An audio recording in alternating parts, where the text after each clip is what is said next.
Buenos días, bienvenidos. La invitación es a que nos tomemos la responsabilidad de nuestro proceso formativo. Hay espacios formativos que ayudan, pero en realidad ser mejores profesionales, ser mejores personas, solo depende de nosotros. Valen preguntas, valen inquietudes, valen dudas y precisamente la intención es sentirnos respaldados en los procesos de acompañamiento a otros. Entonces, nos va a servir tanto personalmente como un espacio de crecimiento, como profesionalmente para nutrirnos y así nutrir los espacios en los que acompañamos a otras personas. Entonces, teniendo en cuenta esto, lo que tenemos es un reto, porque hay una biblioteca enorme, mucho que aprender y también mucho que poner en práctica en nuestro ejercicio como psicólogos. Entonces se abrirán nuevas preguntas, se abrirán nuevas respuestas en cuanto ustedes vayan contrastando lo que vamos aprendiendo en sus espacios como profesionales. Y bueno, vamos a empezar la lectura con El hombre en busca del sentido último de Frankl. Sí, voy a dejar seguramente muchas cosas de lado del libro y si ustedes se interesan en algo en específico me lo pueden decir y yo retomo la lectura de eso que ustedes me preguntan para que precisamente pueda hacer un ejercicio que también se nutre en realidad de sus necesidades. Entonces comenzamos con algunas cosas específicas, teniendo en cuenta que palabras concretas y temas muy claves que vamos a tocar hoy son temas relacionados con la responsabilidad, la conciencia, el sentido y la trascendencia. El análisis existencial propone un concepto del hombre diferente y opuesto al del punto de vista psicoanalítico. No vamos a centrarnos en todo ese abordaje psicoanalítico y contrastación psicoanalítica que hace Frankl acá, pero es como una de las frases que me parecieron importantes. No se centra en el ser automático de un aparato físico, sino más bien en la autonomía de la existencia espiritual. El análisis existencial interpreta la existencia humana y más allá el ser humano en términos de un ser responsable. Y acá se sigue conectando con lo que hablábamos la vez pasada de tomar acción.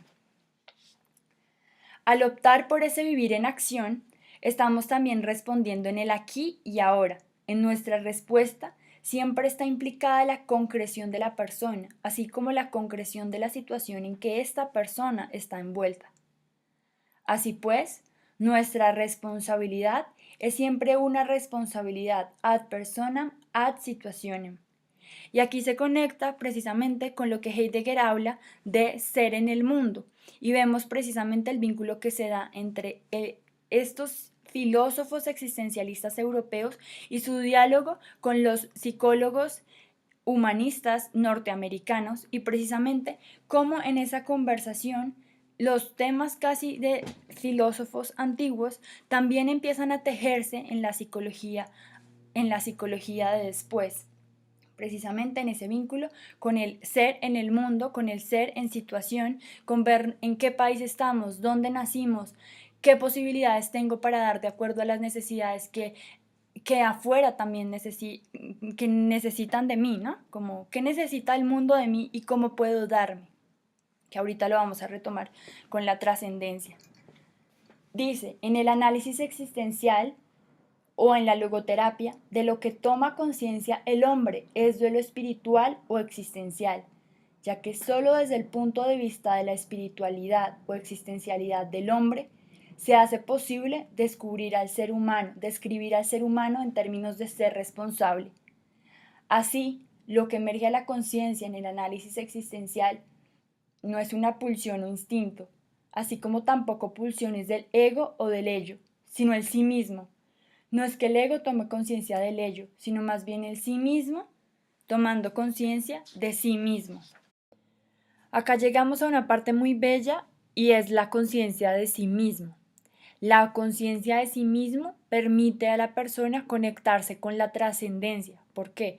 Porque soy consciente de mí misma, sé con qué cuento, con qué recursos cuento y por ende puedo saber qué puedo dar de mí desde esos recursos y fortalezas, qué puedo dar de mí al mundo. Y hay una frase en el libro que dice, es tarea de la conciencia revelar al hombre lo único necesario, pero esta cosa es absolutamente única para cada persona, puesto que es la única posibilidad que tiene la persona de hacer realidad una determinada situación. Lo que conforma este imperativo único para cada uno no puede llegar a establecerse mediante ninguna ley universal. Precisamente es hermoso porque precisamente es la conciencia de mí me permite conectarme con conmigo, con mi individualidad, con mis propias fortalezas, recursos y potencialidades, y desde ahí es desde donde me paro para entregarme al mundo, no desde otro lugar, desde mí y desde lo que soy como persona. ¿Y desde dónde lo conozco? Desde la posibilidad que me da la conciencia. Vivir bajo la propia conciencia significa siempre vivir en un nivel más elevado a nivel personal, tomando conciencia de la plena concretitud de cada situación. Además, la conciencia asume la concreta localización de mi ser personal en todo momento. Entonces, ante preguntas, ¿cómo ponernos en el mundo? ¿Qué dará el mundo de mí? ¿Qué lugar darme en el mundo? Todas esas son preguntas que me conectan con el mundo, pero que parten de mi interior para darles respuesta. Que parten de mi interior y de la conciencia y las respuestas que da mi conciencia frente a esas preguntas. Toda libertad tiene un de qué y un hacia qué. El de qué de la libertad del hombre se refiere a la posibilidad de librarse de sus impulsos y el hacia qué hace referencia a su ser responsable, su posibilidad de tener conciencia. Así pues, la conciencia es un hecho no solo con respecto a su inmanencia psicológica, sino que también en referencia al trascendente. Solo puede llegar realmente a entenderse con esta referencia al trascendente y tratarlo como una especie de fenómeno trascendente. Yo quisiera remarcar el hecho intrínseco de que el ser humano se relaciona y se centra siempre en algo diferente a sí mismo. Mejor dicho, algo o alguien diferente a sí mismo. Es decir, más que centrarse en una condición interna, como puede ser el principio de placer o el principio de homeostasis, el hombre se orienta hacia el mundo que está ahí fuera, y estando en ese mundo, se interesa por dar sentido a las cosas, así como también se interesa por otros seres humanos. En virtud de lo que yo llamo una autocomprensión ontológica prereflectiva, sabe que precisamente en la medida en que se olvide de sí mismo, será capaz de ser más sincero consigo mismo. Es cierto, la psicología de altura, más que ejercer de sustituto de la psicología profunda, es solo un complemento, pero se centra en los fenómenos específicamente humanos y entre ellos el deseo del hombre de hallar y dar sentido a su vida, o lo que es lo mismo, a las situaciones cotidianas que la vida va poniendo frente al hombre. Hoy en día, el deseo de significado se ve frustrado a nivel mundial. Cada vez hay más gente obsesionada por un sentimiento de falta de sentido, que a menudo viene acompañado por un fuerte sentimiento de vacío, o como yo lo llamo, un vacío existencial. Luego dice, y menos aún diría que ese vacío tiene por qué ser algo patológico. Más bien lo concebiría como una prerrogativa y privilegio del hombre, no solo esta búsqueda de sentido, sino además la capacidad de preguntarse si este sentido existe realmente o no. Acá lo podríamos vincular con la visión de salud y enfermedad que tiene la Escuela Humanista Existencial, pero eso lo vamos a dejar para después. Sobra decir que los psiquiatras o los psicólogos no somos quien para decirle al paciente qué es lo que debe significar para él una situación dada, y aún menos decirle si debe o no debe verle sentido a su vida en conjunto. Pero sí que podemos mostrarle que la vida no deja de ofrecernos un sentido, hasta el último momento, hasta el último aliento. Bien, si nos centramos en cómo haya sentido el hombre de la calle, nos daremos cuenta de que existen tres caminos que nos llevan a dar sentido a la vida. Primero, cumpliendo un deber o creando un trabajo. Segundo, experimentando algo o encontrando a alguien. En otras palabras, se puede hallar un sentido no solo en el trabajo, sino en el amor. Pero el más importante es el tercer camino.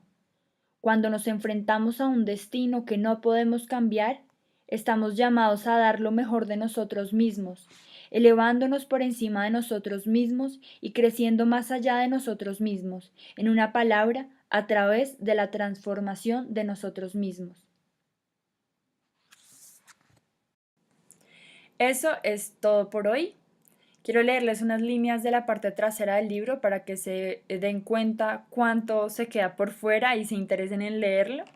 Este libro se centra en varios hallazgos cruciales del Dr. Frankl que ponen de manifiesto nuestro deseo inconsciente de descubrir un sentido definitivo a la vida, tanto si deriva de una fuente espiritual como si proviene de otro tipo de inspiración o influencia. Se trata de un tema de especial relevancia, sobre todo teniendo en cuenta que la sensación de que nuestra vida carece de un significado auténtico ha penetrado considerablemente en los cimientos de la sociedad contemporánea.